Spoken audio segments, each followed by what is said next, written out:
Il faut passer par là si on souhaite restaurer ces îles, c'est évident.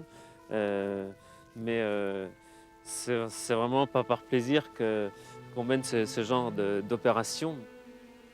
Je pense qu'il est quand même de notre devoir de réparer un peu certaines erreurs du passé et protéger ces milieux à l'image de la découverte de ces îles par les premiers explorateurs. Au sud de la Terre, au-delà de l'Afrique et de l'Amérique, cette immense région représentant le quart du globe est encore inconnue il y a 2 siècles. Parmi les premiers explorateurs, des Français qui plantent leur drapeau sur Crozet, Kerguelen, Amsterdam, puis dans les glaces de l'Antarctique en Terre Adélie. Arrivent alors les conquérants, chasseurs de phoques et de baleines, industriels en quête d'aventure. Ils massacrent les animaux pour leur huile ou leur fourrure. Naufrages, faillites, épidémies se succèdent. L'homme ne réussira jamais à domestiquer ces îles. Aujourd'hui, c'est précisément cette virginité qui fait des îles australes le plus précieux des observatoires. Amsterdam, la plus chaude de ces îles, était le rendez-vous des chasseurs d'otaries. Ils firent un tel massacre qu'on les croyait à jamais disparus.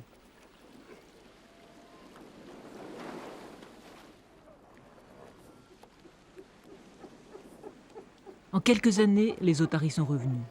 Les hommes aussi, non plus pour tuer, mais pour comprendre.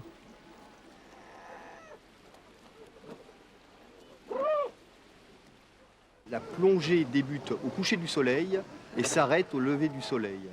Et ça s'explique probablement par le comportement des proies qu'elle consomme, qui présentent en fait sont des poissons pélagiques, des myctophidés, qui remontent la nuit à la surface pour manger des crustacés. Et c'est à ce moment-là que les otaries les pêchent.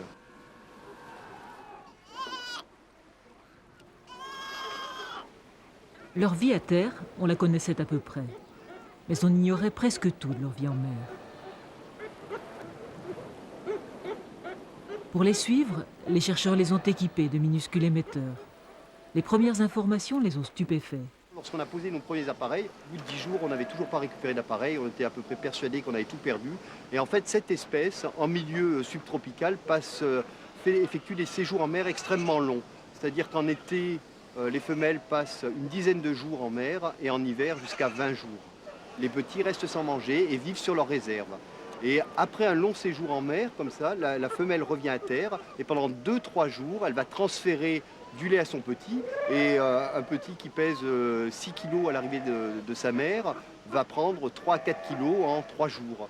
Et ensuite, il va jeûner, vivre sur ses réserves pendant 10 à 15 jours.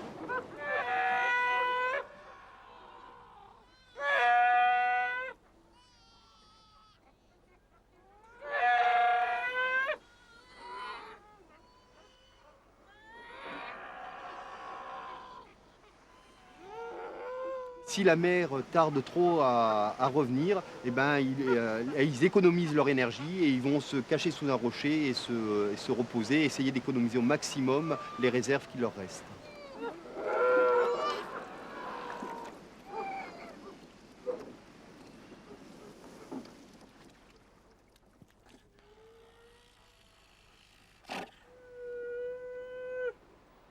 En un an, Yves Georges, volontaire de l'aide technique, a passé avec les otaries un pacte d'amitié.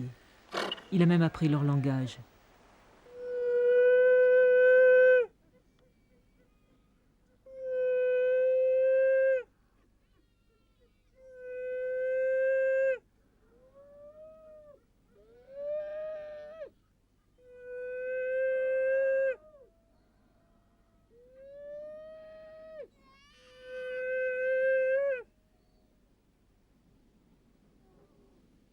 Passer ces journées avec des animaux comme ça, qui sont très, très familiers finalement et très proches des animaux qu'on connaît chez nous, c'est un facteur qui fait qu'on s'attache beaucoup ouais, à ce genre d'animaux. Mais nul ne réside à demeure dans les îles australes et la relève arrive. Plusieurs fois par an, le Marion Dufresne emmène là-bas quelques dizaines de chercheurs.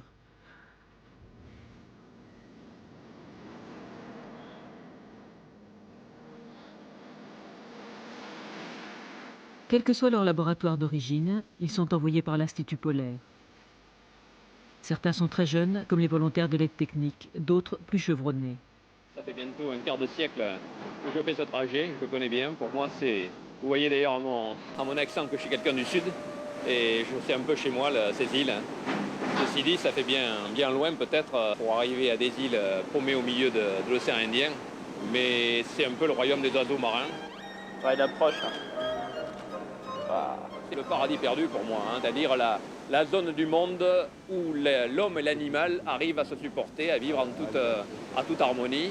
C'est pour ça que ce sont les derniers refuges, les derniers sanctuaires, d'ailleurs ce sont les endroits de la Terre où la densité d'animaux est la plus forte.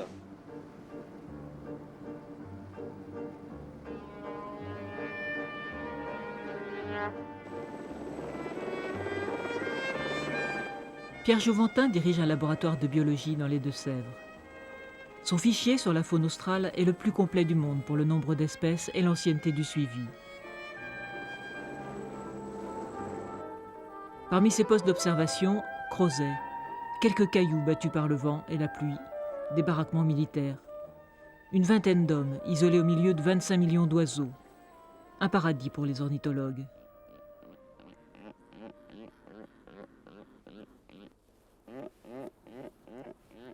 À quelques pas de la base, des albatros géants, la taille d'une dinde de Noël, mais une envergure de 3,50 m. Cette équipe a été la première à les équiper de balises dont les informations, relayées par satellite, arrivent régulièrement à Chizé.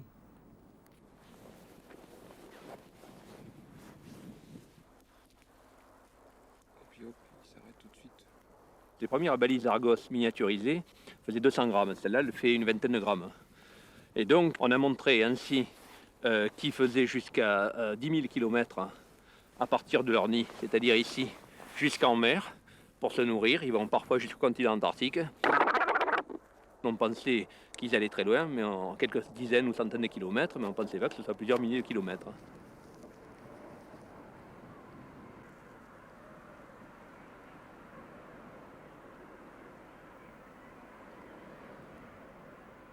Au cours de sa vie, aussi longue que celle d'un homme, l'albatros fait 3 fois l'équivalent du voyage de la Terre à la Lune. Porté par le vent, il peut parcourir 1000 km par jour.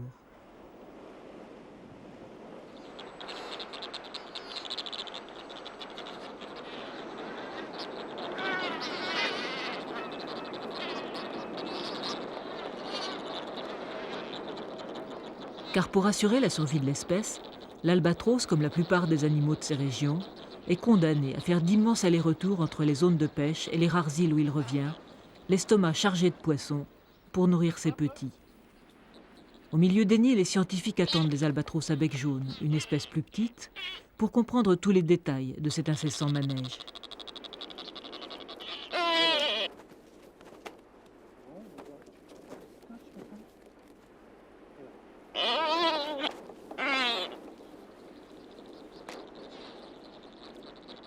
Ils vont moins loin qu'un grand albatros, mais là, c'est des oiseaux qui vont quand même à 400 km. Un albatros à soie noire va en moyenne à 200-300 km. Donc c'est quand même le plus petit de tous les albatros. Il fait 2 kg, donc il est 5 fois plus petit qu'un grand albatros. Et ce qui, en fait, maintenant on comprend mieux, en fait, c'est des oiseaux. Ici, on était là, à certains moments, il n'y avait pas un poil de vent. Et les oiseaux étaient capables quand même d'aller à 400 km chercher la nourriture et ramener quasiment 700-800 grammes de nourriture alors qu'ils pèsent 2 kg, c'est-à-dire ils transportent quasiment la moitié de leur poids en nourriture pour le poussin alors qu'il n'y a pas de vent. Donc je veux dire, c'est quand même assez... on ne s'attendait pas du tout à ça. En fait. 50 000 albatros à bec jaune, une colonie exceptionnelle, reviennent chaque année sur cette falaise, aussi fidèles à leur couple qu'à leur nid. Pourtant, ils semblent indifférents aux stratagèmes des chercheurs. Au lieu des herbes sèches, ces nids artificiels destinés à peser automatiquement les poussins, dont le carnet de santé passe ainsi sur ordinateur. Pour les becs jaunes, ça fait des repas assez importants. Alors il n'y a pas de problème avec les nids artificiels? Non, là, on n'a jamais trouvé un oiseau à côté. Non. À la limite, ça les protège même des puces, parce qu'en fait, il n'y a pas une puce dans les nids artificiels. Donc c'est ce que tu leur proposais. La falaise des albatros se trouve sur l'île d'Amsterdam, l'une des îles australes qui a le plus souffert de l'action de l'homme.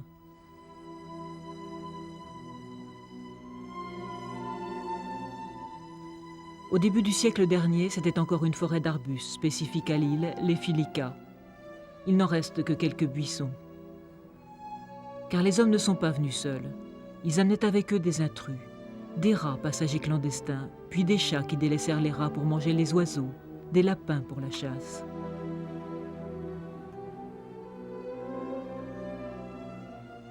Ici, la catastrophe est l'œuvre de quelques vaches, introduites en 1870 par un fermier réunionnais.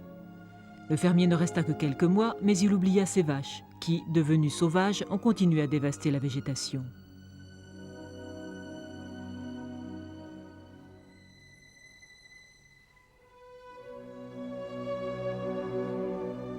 Aujourd'hui, ce qu'on a baptisé honteusement les espèces introduites défient les efforts des scientifiques pour les éliminer. Il ne faut pas s'imaginer bien sûr qu'on va revenir complètement en arrière, c'est-à-dire à l'époque des premiers navigateurs qui ont trouvé une forêt quasiment impénétrable jusqu'à 300 mètres. On n'arrivera jamais à réhabiliter tout l'écosystème, hein, mais on peut d'une moins protéger ce qui existe déjà, ce qui s'est en partie conservé, qui est quand même menacé, comme cette colonie. On peut même aller au-delà, c'est-à-dire regagner, réhabiliter écologiquement une partie de l'île.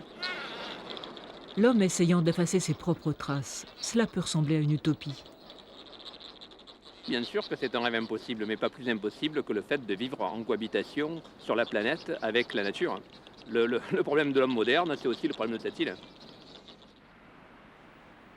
À Kerguelen, le problème est de retrouver l'emblème de l'île, la plante magique qui protégeait les naufragés du scorbut, le chou de Kerguelen, dévoré par les lapins depuis que des astronomes anglais, venus au siècle dernier observer Vénus, ont introduit ce fléau.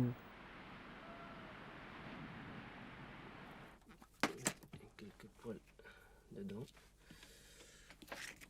On ne peut pas traumatiser les puces. Il y a des poils dans la mer. Donc, la manip consiste à faire tomber les puces et à les récolter et à les dénombrer en même temps. Le virus de la myxomatose a été introduit en 1955-56 dans le but donc au départ c'était d'éradiquer l'espèce. Bon, ça a échoué comme vous avez pu le constater. Les quelques couples de lapins qui ont été introduits ici sur Kerguelen n'avaient pas de puce. Et la puce est un vecteur principal de la myxomatose. Donc on a fait venir des puces de métropole, l'objectif étant de voir quel rôle elles pouvaient jouer dans le transport de ce virus. Pour qu'il y ait des puces sur l'ensemble des zones occupées par le lapin, il faudra développer énormément d'énergie, un coût logistique énorme. Donc expérimentalement, on a éradiqué le lapin de 2 petites îles par une méthode qui n'est pas très élégante, qui est l'empoisonnement. On a utilisé 1,2 tonne de blé empoisonné sur une île de 150 hectares. Sur la 2e île, c'était même davantage. Apportées par la mer, quelques graines de choux ont germé sur les rivages de l'île verte. Mais comme il serait impensable d'utiliser de telles méthodes à grande échelle, le reste de l'archipel garde ses lapins.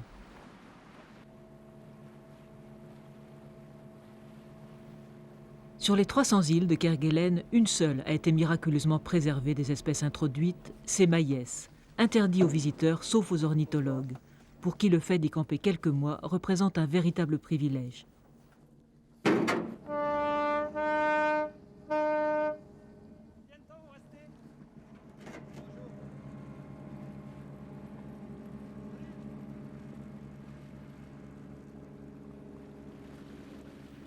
Avant d'affronter le vrai visage des Kerguelen, ces jeunes vates ont subi des tests de résistance et de motivation. Car le droit de vivre dans ce paradis originel, ils vont le payer de vie à la dure, de froid et de solitude, dès que leur responsable de recherche les aura quittés avec les dernières consignes. Donc l'idée, c'est de suivre un certain nombre de terriers et de prendre dans certains terriers, au moment de la relève, capturer une des bestioles et la garder dans une petite boîte pendant simplement une journée et de voir ce que fait l'autre partenaire. Maïès, c'est l'île des pétrels. Anéantis sur les autres îles par les rats et les chats, ils sont ici une douzaine d'espèces face à un seul prédateur, l'ogre qui mange ses 2 pétrels par jour, le squat. Dès que tu as des taches de choux, commencent les pétrels bleus. Quoi. Et sur les flancs, assez haut, tu as les pétrels bleus, les pétrels plongeurs communs, et qui sont toujours dans des sols assez profonds, et tu as les pétrels à tête blanche. Comme il n'y a pas d'arbres, les pétrels creusent des terriers pour échapper à leur ennemi. Ici, chaque terrier porte un écriteau, comme dans un village où on ferait régulièrement le recensement. Alors 1766. 166. Ok.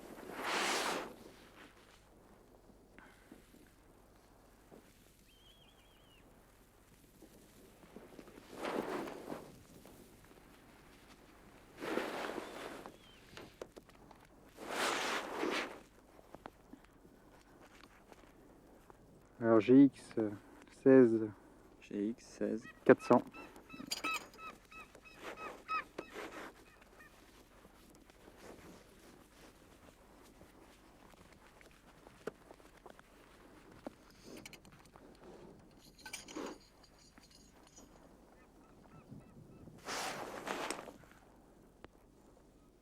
-192 moins 28. 12 moins 28. Profitant du sommeil des squats, c'est la nuit que les pétrels partent à la pêche. C'est donc la nuit que les scientifiques ont le plus de chances de les intercepter.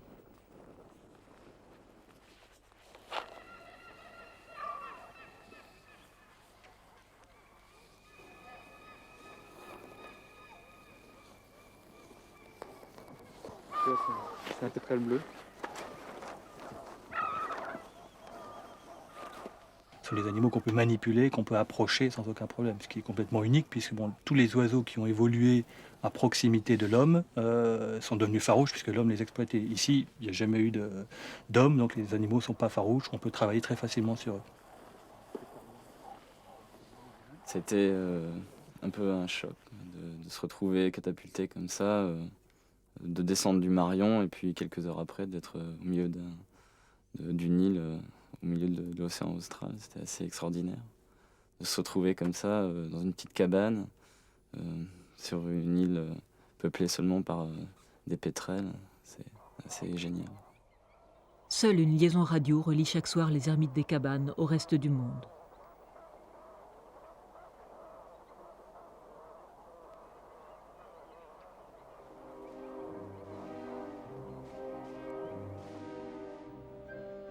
Dans les bases, comme Port-au-Français, le risque de problèmes psychologiques est plus insidieux. C'est la vie en petite communauté, 40 à 50 personnes pendant un an, ce qu'on appelle l'hivernage. Bien entendu, l'hivernage peut être dur pour certaines personnes qui n'ont pas un profil psychologique adapté à ce genre de conditions de vie, qui sont quand même des conditions de vie extrêmement particulières, puisqu'on est totalement isolé, c'est un petit groupe, coupé des réalités métropolitaines ou mondiales. Et on a une vie qui est beaucoup plus facile à certains points de vue. On est dégagé de certaines obligations quotidiennes, etc., de tout un tas de soucis. Et d'un autre côté, il y a des difficultés qui n'existent pas là-bas. À Crozet, où les femmes ne viennent pas encore en hivernage, flotte l'ambiance patriotique des premiers pionniers. Pierre Jouventin y retrouve une énigme qui le ramène d'année en année dans les terres australes. C'était le sujet de sa première thèse d'étudiant, le langage des manchots.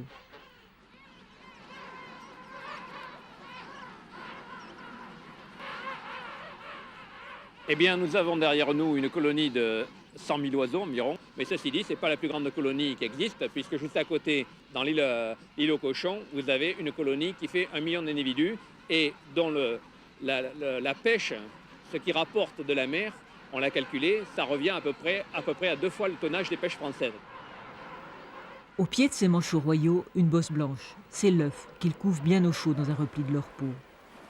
Le couveur, mâle ou femelle, reste à terre près d'1 mois sans manger, pendant que son partenaire part en mer à des milliers de kilomètres pour stocker de la nourriture dans sa graisse et dans son estomac.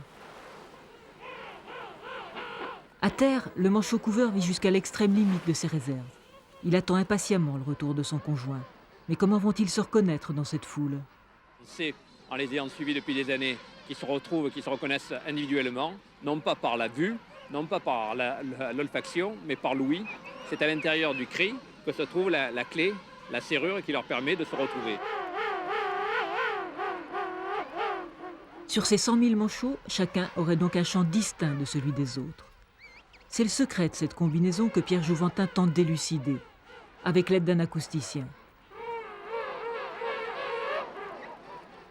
Leur matière première, c'est l'enregistrement d'une série de manchots bien identifiés.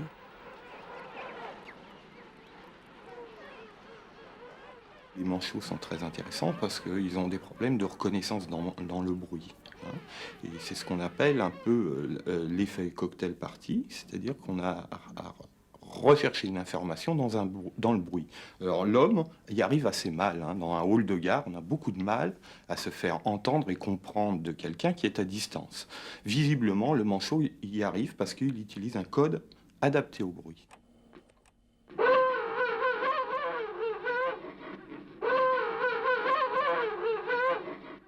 Ça se trouve, là, il dit attention, je vais parler. Ouais. Là, Allô, j'écoute. T'as vu comment c'est linéaire? Déjà, là, ils doivent se reconnaître sur la fréquence. Et le découpage, alors là, c'est... Ouais, mais le problème, c'est que comment l'oiseau va réagir quand on lui passe le cri, quoi. S'il est sur le nid, sur œuf, est-ce qu'il va gueuler si tu lui passes le cri à côté? Oui. Ouais. Vérification sur le terrain. Ce manchot baguet, le 202, n'a rien mangé depuis des semaines. On va lui faire écouter un enregistrement, trafiqué en laboratoire, du chant de sa femelle.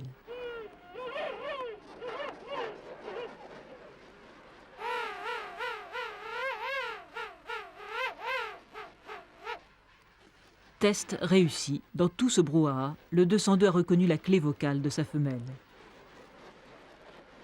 Qu'il y a derrière éventuellement un système aussi performant que celui des manchots qui évite toute confusion continuellement, eh bien c'est peut-être une clé pour les procédés de serrure vocale. Vous savez que par exemple on peut ouvrir déjà des portes en donnant son nom, mais si on est enrhumé, ben, ça ne marche plus. Alors qu'avec ces systèmes qui se doublent continuellement et qui sont très précis comme on les étudie sur les manchots, ben, il n'est pas dit qu'un jour on n'ait pas un système de codage et de serrure vocale qui soit d'une efficacité parfaite, c'est-à-dire que même si on est enrhumé, même si on met la main devant la bouche, eh bien la serrure reconnaît la voix et ouvre.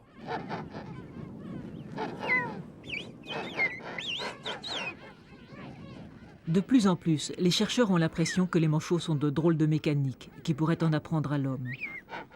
Leur capacité de jeûner pendant des semaines en vivant sur leur graisse intrigue les spécialistes de l'obésité. Le système de frisson des poussins et leur résistance au froid intéressent le service des Grands Brûlés de Lyon. Ce n'est pas la première fois que des recherches fondamentales, jusque dans le Grand Sud, donnent à l'homme des clés pour son existence quotidienne et même pour son avenir. En 1957, 12 pays lancent une année internationale de recherche dans cette zone du globe encore si mal connue, pour y étudier le soleil, le pôle, la glace. Des milliers de chercheurs partent. En Terre Adélie, 3 scientifiques s'enterrent dans un campement à 100 km de la base. Parmi eux, un jeune glaciologue, Claude Lorius. C'était le temps des défricheurs. On ne savait pas combien il tombait de neige, on ne connaissait pas quelle était l'épaisseur de la glace, on ne savait pas si la glace se déplaçait ou pas. Donc tout un tas de choses à découvrir.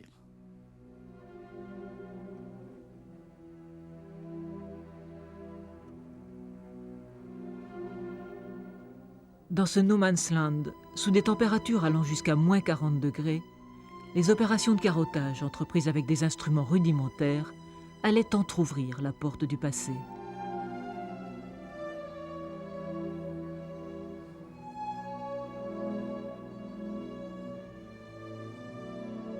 La glace, ça permet d'abord de remonter dans le temps, puisque vous avez de la neige qui tombe chaque année, qui se transforme en glace. Et puis, tout ça s'accumule sur l'Antarctique. Et donc, on a peut-être, dans cette glace de l'Antarctique, des archives sur, je ne sais pas, 1 million d'années, peut-être, par exemple. Embarqués dans cette machine à remonter le temps, les chercheurs lancent des expéditions pour creuser de plus en plus profond dans la glace, avec du matériel de plus en plus perfectionné. Ils ne savent pas encore qu'à plus de 10 000 km de notre civilisation, la glace va dresser le procès-verbal de l'action de l'homme sur la planète.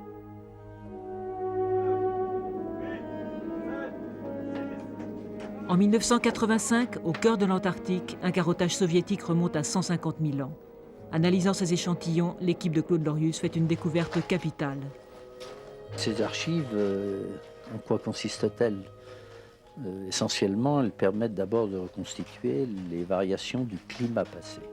Et puis, associé à ces variations du climat, on est capable de reconstituer la composition de l'atmosphère, parce que dans cette glace, il y a des petites bulles, des bulles d'air, qui sont des témoins de l'atmosphère ancienne. Et ça, c'est tout à fait exceptionnel. Il n'y a qu'un seul endroit où on trouve de l'air du passé, c'est dans la glace des calottes polaires. Donc ça, c'est vraiment la chose que nous avons beaucoup exploitée. Et puis, un volet apparu plus récemment. Quel est l'impact de l'homme sur la composition de l'atmosphère? Quel peut être l'impact de l'homme sur le climat du futur? Un des indices les plus frappants de cet impact se trouve précisément 5000 km au nord-ouest de la Terre Adélie, à Kerguelen.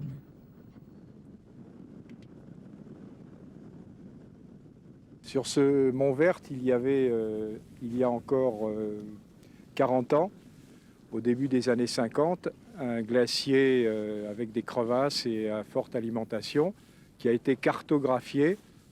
Or, quand je suis venu pour la première fois en 1961, il y avait encore une apparence de glacier. Nous les avons cherchés, munis de la carte d'Aubert de la Rue. Nous avons cherché ces glaciers. On a même creusé la neige au piolet pour essayer de trouver de la glace. On n'a pas vu grand-chose. Et aujourd'hui, 30 ans après, eh bien, il y a encore beaucoup moins de neige et il est certain que même s'il y avait encore un noyau de glace en 1960, ce noyau de glace a disparu.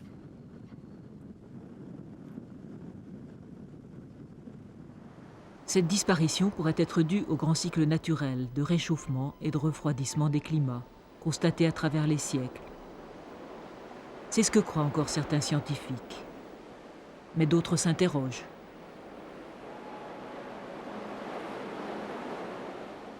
C'est plutôt une enquête policière, hein. C'est une série de présomptions qui s'accumulent et qui permettent de plus en plus de penser que l'action de l'homme non seulement n'est pas négligeable, mais est importante dans les modifications actuelles du climat auquel nous assistons.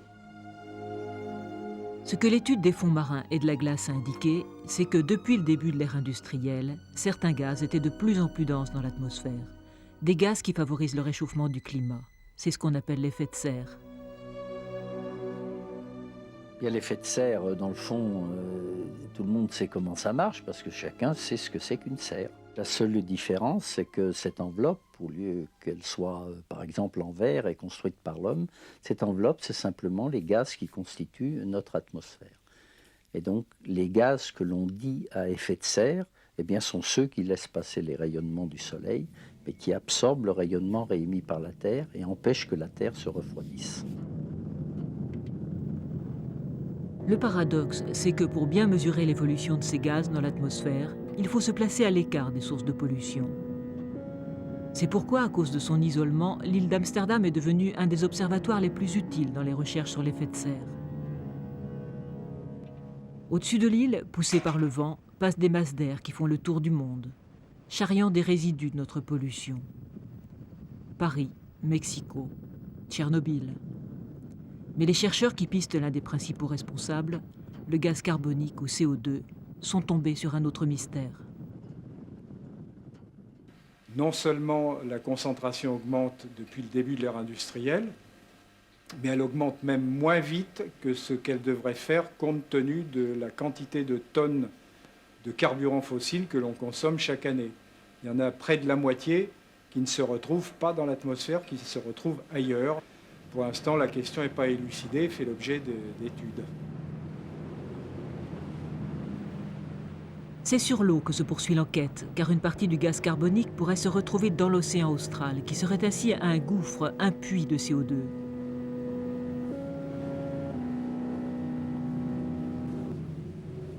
Autour des Kerguelen, un petit chalutier de 18 mètres, la Curieuse, en mission pour l'Institut polaire, s'est lancé sur la piste du CO2 perdu.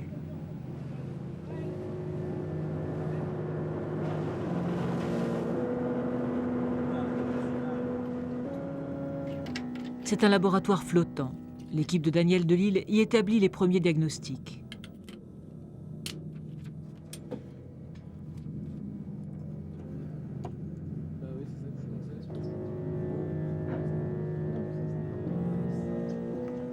Dans les sites les plus variés de la côte, il branche cet appareil, destiné à mesurer 24 heures sur 24 la respiration de l'océan.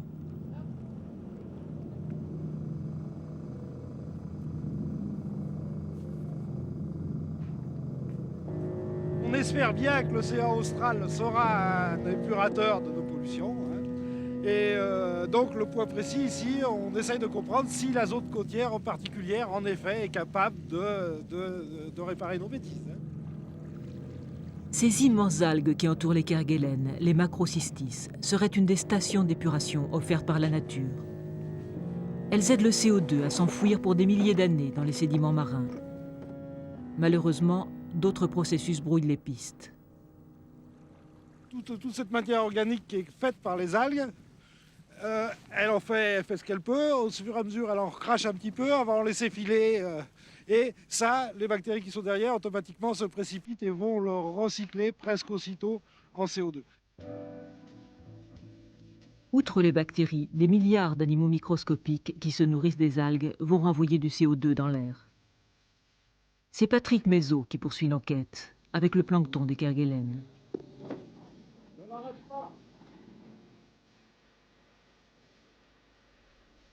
Ce crustacé miniature, 5 mm à peine, mange les plus petits qui eux-mêmes broutaient les macrocystis. Si je peux vous avoir le rythme cardiaque, je vais essayer de l'avoir. Et voilà le CO2 reparti dans le circuit de la lutte pour la vie. Voilà, vous voyez là le cœur. Alors on change de groupe. Il s'agit en l'occurrence, je dirais, du monstre de l'espace marin. L'alien du plancton.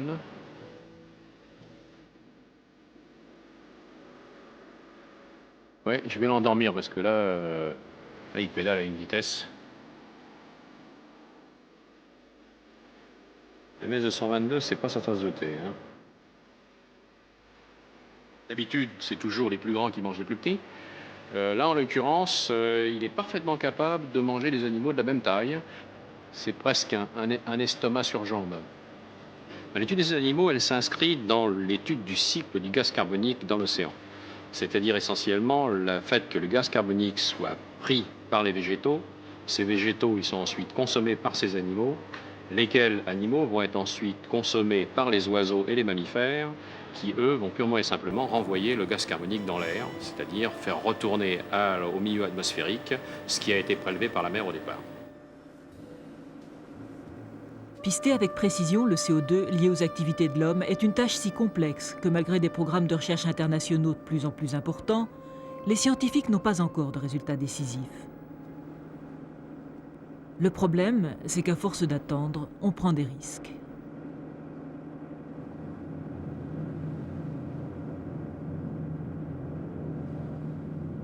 Il est absolument certain que tant qu'on consommera des hydrocarbures ou des carburants fossiles, l'effet de serre s'accentuera. Ce qui est tout à fait concevable, c'est que la température continuant à augmenter de quelques dixièmes de degrés, voire même de 1 degré ou 2, on modifie le climat de certaines régions arides qui pourraient devenir plus arrosées, d'autres qui sont à l'heure actuelle arrosées qui pourraient devenir plus arides. Et le niveau de la mer pourrait monter à l'échelle d'un siècle ou deux de quelques dizaines de centimètres, ce qui pourrait être tout de même extrêmement gênant pour certains pays tels que le Bangladesh qui sont au ras des flots. Ceci dit, il y a encore une hypothèse qui est possible, c'est que le réchauffement en cours soit plus important que ce qu'on imagine parce qu'on pourrait être dans une phase de refroidissement naturel. Dans ce cas-là, le réchauffement lié à l'action de l'homme serait masqué par un refroidissement lié au cycle naturel.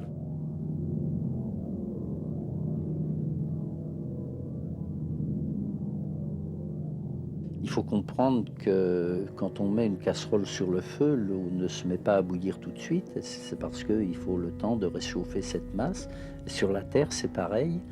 l'effet de serre existe, mais il est en partie absorbé par exemple par les océans et transmis dans les couches profondes de l'océan, ce qui fait que son effet va se manifester avec un peu de retard et que les prédictions auxquelles les chercheurs se livrent concernent, je dirais, plutôt le siècle à venir que les quelques années qui sont devant nous.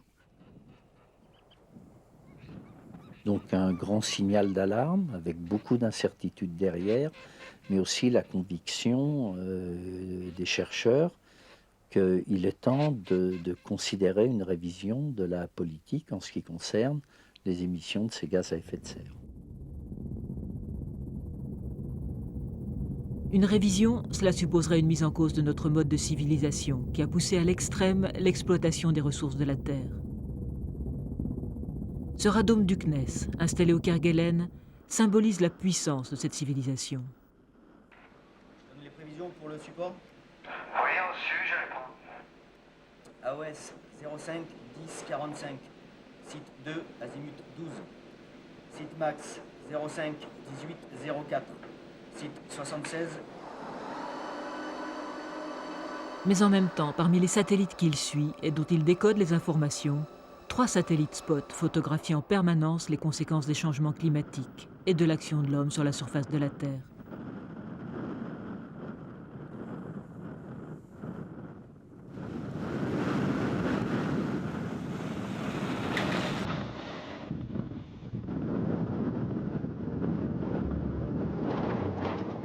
Et puis, à côté de ces énormes moyens, il y a à Kerguelen 2 hommes qui partent tous les jours à 4 heures du matin pour refaire le même geste que les premiers chercheurs des années 50, sachant qu'il servira au reste du monde.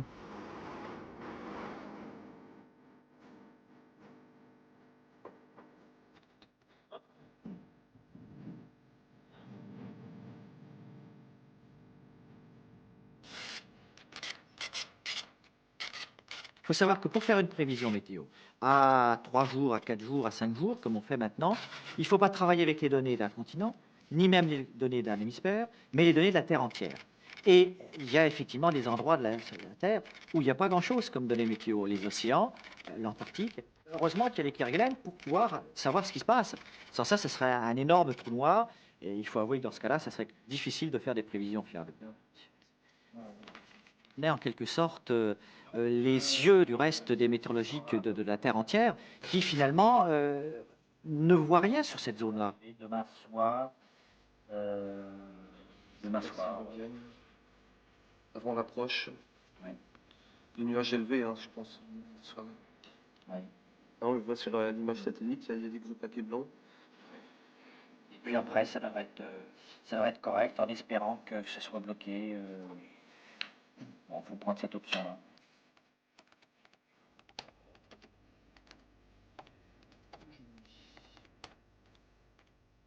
C'est nuageux cette nuit avec des averses de pluie. Dès demain matin, les éclaircies reviennent et le soleil devrait se montrer plus généreux, plus joli.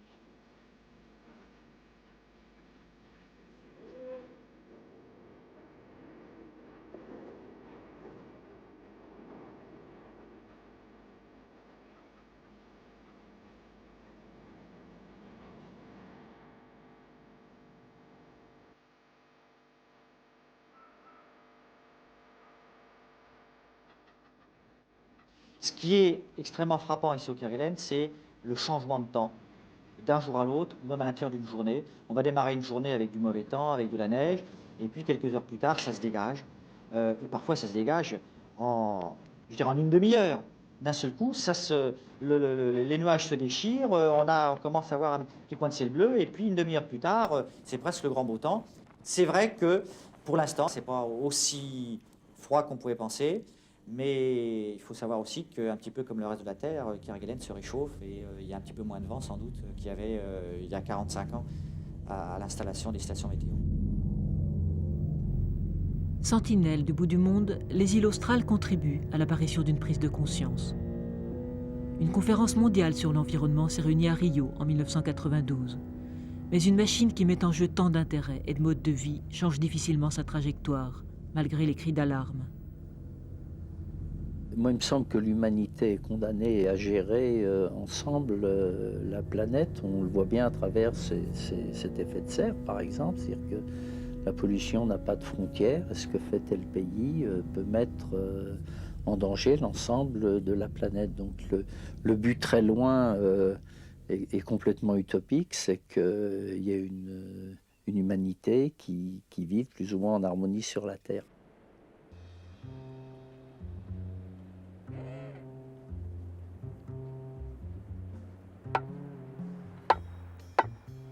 Face au risque de désastre écologique, les chercheurs sollicitent de plus en plus souvent la nature pour en faire une alliée. Ce que vont tester Daniel Delille et son étudiant sur une plage de Kerguelen, c'est un apéritif pour bactéries.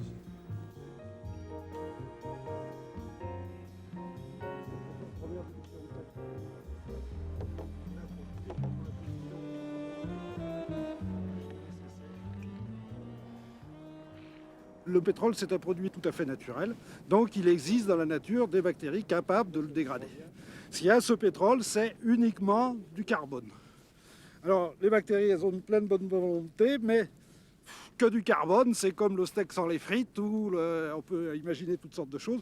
Donc, en fait, il faut leur mettre un engrais de manière à équilibrer le menu. Donc, nous comptons bel et bien sur la population locale, sur les bactéries qui sont ici pour dégrader le pétrole. Ce n'est pas des bactéries que nous avons amenées. On compte sur celles qui sont là, la main-d'œuvre indigène. Mais cette main-d'œuvre indigène, il faut lui faciliter le travail. Et pour lui faciliter le travail, et donc, on lui met ça. Ça, c'est un produit simple, mis au point par la compagnie pétrolière Elf, avec l'aide de chercheurs comme Daniel Delille. Une révolution dans le traitement des marées noires. Là, nous venons de faire 2 mini-marées noires, toutes petites évidemment. C'est les mêmes quantités de pétrole, c'est exactement la même marée noire.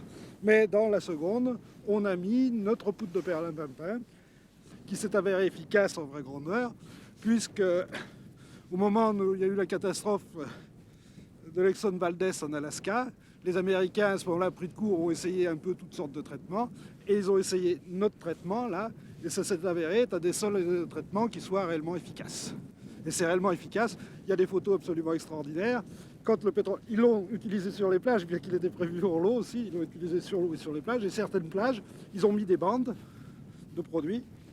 Et une quinzaine de jours après, on a l'impression de voir un zèbre, quoi. Parce qu'il y a une bande propre, une bande sale, une bande propre, une bande sale.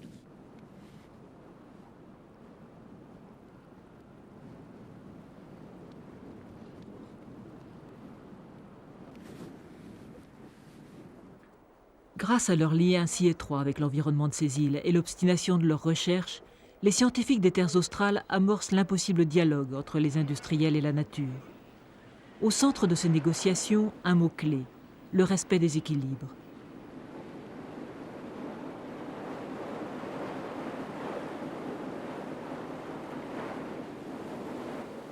Ce bateau qui croise autour des Kerguelen est le symbole de cette nouvelle entente. Il représente en quelque sorte la nouvelle génération d'aventuriers des terres australes.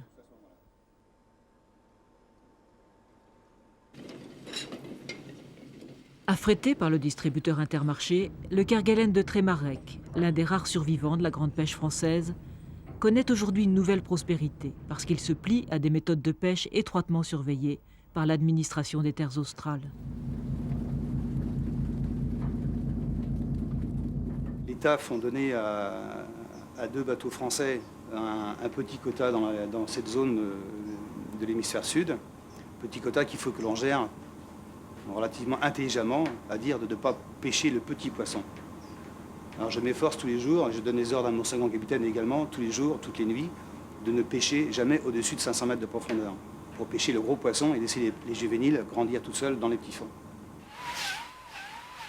À peine tombé dans l'usine de congélation du chalutier, la légine, poisson spécifique des mers australes, est immédiatement traitée. Un peu à l'écart, cet homme ne travaille pas comme les autres. En plus des couteaux, il porte un magnétophone autour du cou et enregistre toutes les informations sur les poissons pêchés.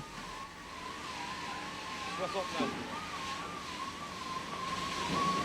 Semelle 1, 0.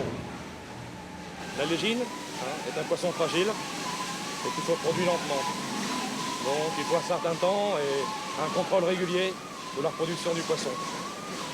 Et si d'autres navires pêchent à outrance, on risque de détruire le stock et en fait de perdre l'espèce. C'est ce qui a failli arriver il y a quelques dizaines d'années. Ces deux navires ukrainiens sont les derniers d'une véritable flottille soviétique qui ratissait alors systématiquement les fonds des Kerguelen, dans l'indifférence des Français qui trouvaient que les poissons des mers australes ne valaient pas le voyage. En 1972, chaque pays décide de protéger ses eaux. Plusieurs espèces sont interdites à la pêche, des quotas instaurés. Et, mesure spécifique au Kerguelen, chaque bateau doit accueillir à son bord un contrôleur relié au Muséum d'histoire naturelle.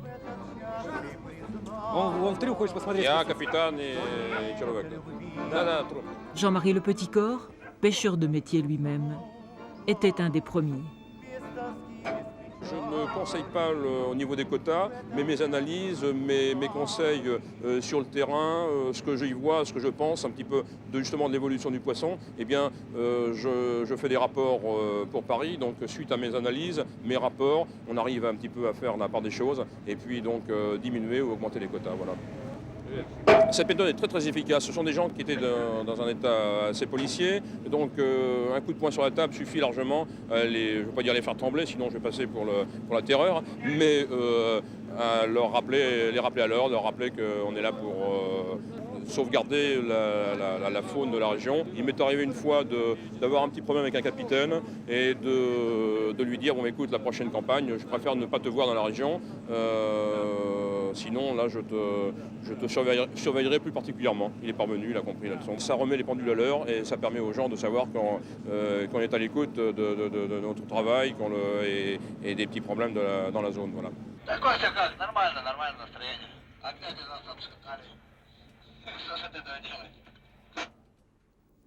Arrivés longtemps après les Soviétiques, lorsqu'ils ont flairé la bonne affaire, les bateaux français ont dû se soumettre aux mêmes contraintes.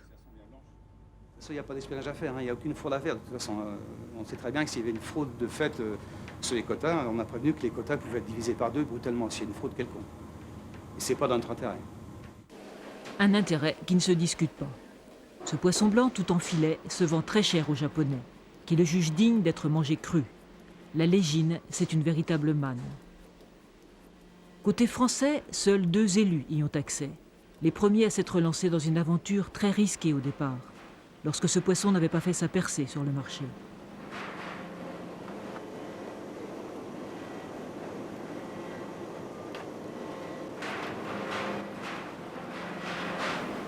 L'arbitre entre la nature et le profit, c'est un chercheur du muséum.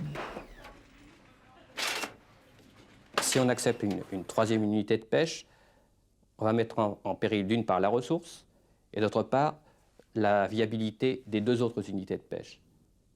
Donc ça sera malheur pour tout le monde et aucun bénéfice pour personne.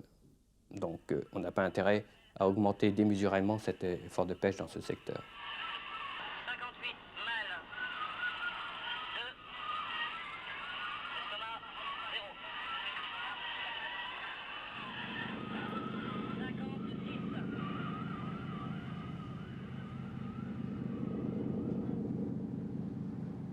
Auparavant, il n'y avait pas de gestion. Aucune. C'était vraiment celui qui se présentait qui avait la part du gâteau, c'est tout. Que ce soit pour l'exploitation des cétacés, que ce soit pour l'exploitation des mammifères marins, que ce soit pour tous ces cas d'exploitation marine, il n'y a jamais eu de gestion, jamais. Or là, depuis la création de la zone économique, on peut gérer une zone.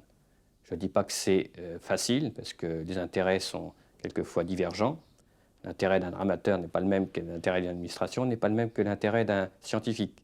Donc il faut arriver à trouver un compromis. On le trouve jusqu'à présent, j'espère que ça va continuer.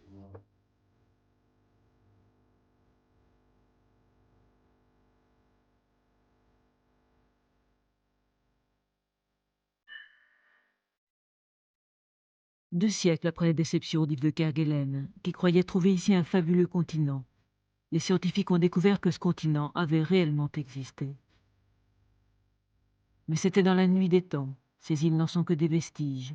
Et leur richesse, désormais, C'est ce regard lointain et vigilant qu'elle porte sur le reste de la terre.